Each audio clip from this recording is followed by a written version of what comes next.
আমাদের সংস্কৃতি, আমাদের সংস্কার সর্বদা থাকবে আমাদের সাথে।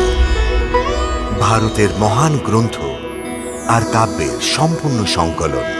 সাবস্ক্রাইব করুন তিলক। এসেছিলেন সাথে নিয়ে কতজন, ফিরে চলেন অপমান লয়ে। ভগ্ন হৃদয়ে কুণ্ঠিত হয়ে তাপ দহন জ্বালা বুকে বয়ে।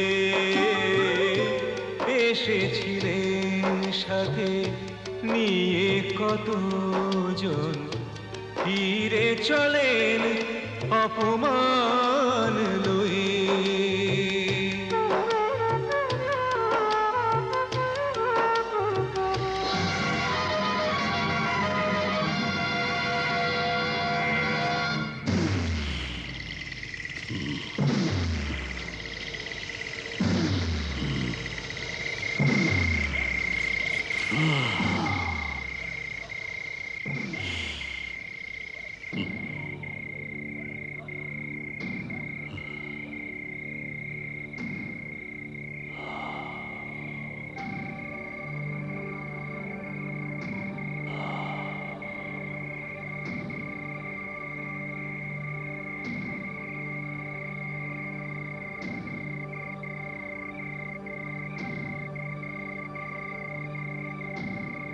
মিত্র,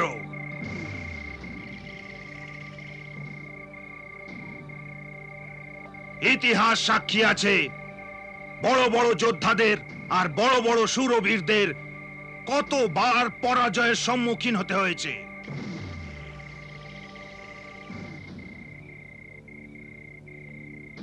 তাই একটি যুদ্ধে পরাজয় কোনো বড় কথা নয়, কিন্তু সাহস হারিয়ে ফেলা খুব বড় কথা।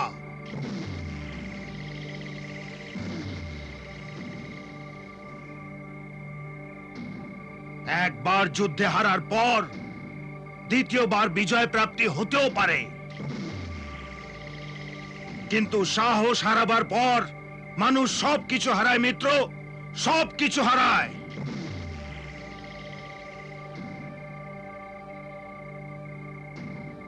বাস্তবে এক যোদ্ধা সেই দিন হেরে যায় যেদিন সে মন থেকে পরাজয় স্বীকার করে নেয় মিত্র, পরাজয়।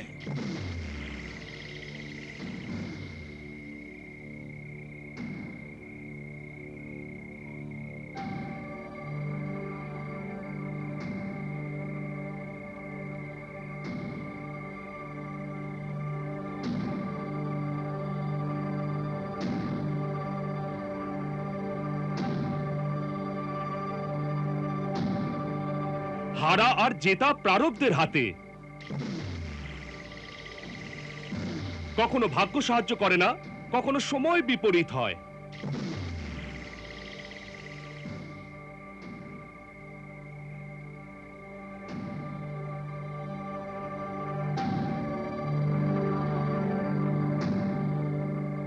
কিন্তু এ বলা উচিত নয় যে প্রারব্ধ সদা এক প্রকার থাকে না।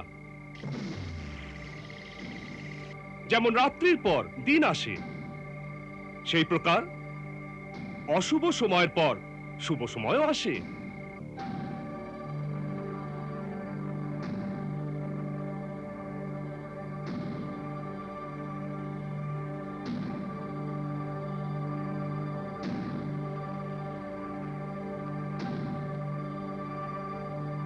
প্রারব্ধ আর ভাগ্য মানুষের আয়ত্তে নেই।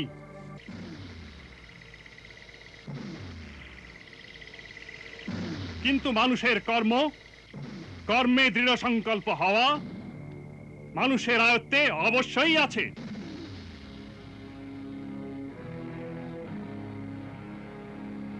যে একটি পরাজয়ে অকর্মণ্য হয়ে যায় সে বীর হতে পারে না।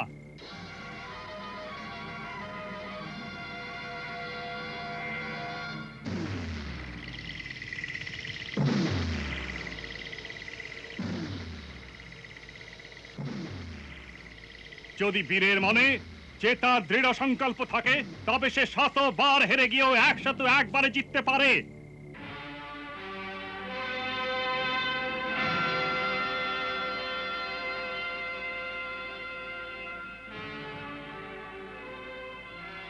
দুর্ভাগ্য আসে তো কাপুরুষের ন্যায় ভয়ে পালায় না, বরং সেই দুর্ভাগ্যকে সৌভাগ্যে পরিণত করতে দৃঢ় মনে কর্ম করে। সেটাই বীরত্বের চিহ্ন।